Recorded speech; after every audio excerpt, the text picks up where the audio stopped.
আজ ঘুম থেকে ওঠার পর থেকে মায়ের হাতের ভেজ ডাল খেতে খুব ইচ্ছা করছিল, বাট ব্যাড লাগ আমার মা তো নেই। তাই বলে কি আমি ভেজ ডাল খাবো না মায়ের হাতের টেস্টের? ইউটিউবে অনেক জায়গায় সার্চ করেছিলাম, কোনোটা হয়তো মায়ের মতন রান্না করা, কোনোটা বা অন্যরকম, বাট আলটিমেটলি মায়ের হাতের টেস্টটা তো আর পাবো না।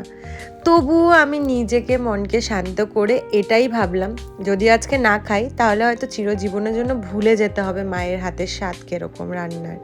তাই আমি নিজের থেকেই চেষ্টা করলাম মায়ের হাতের স্বাদে রান্না করার। সত্যি বলবো, অনেকটা সেম মায়ের হাতের মতন হয়েছে, কারণ আমি আমার মাকে রান্না করতে দেখেছিলাম। Hey, this is day 9 of 16 days until 2025 end. আর সারাদিন কী করেছি সেগুলো তোমাদের সঙ্গে শেয়ার না করে আমি আমার মনের কিছু কথা তোমাদের সাথে শেয়ার করব। যাদের বাবা মা থাকে না, তাদের মনের কোনো একটা হয়তো সারা জীবনের মতন কষ্ট লুকিয়ে আছে, যে বাবা মার ভালোবাসা পায়নি। এটা তো সত্যি, আমি বা আমার ভাই বা যারা বাবা মা ছাড়া, তাদের মনের একটা কষ্ট আছেই, যে বাবা মা নেই, ওই আদরটা নেই, ওই স্নেহটা নেই, ওই ছাদটা নেই।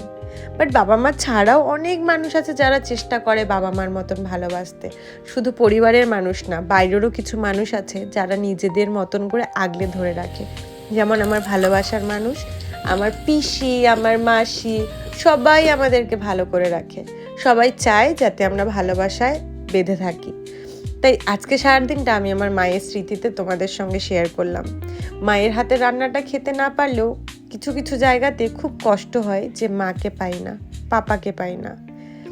কি করব বলো, মনকে শান্তি করে এটাই ভাবি যে হ্যাঁ, তারা যেই জিনিসটা চিন্তা করতো, যেটা ভাবতো যে আমরা সাকসেস করব জীবনে, সেটার জন্য আমি আমার 100% চেষ্টা করব। শুধু আমি না, যাদের বাবা মা নেই তারা সকলেই চেষ্টা করবে যাতে তাদের স্বপ্নগুলো পূরণ করতে পারো, আর জীবনে উপর থেকে জানি তারা দেখে বলে হ্যাঁ, এটা আমার বাচ্চা।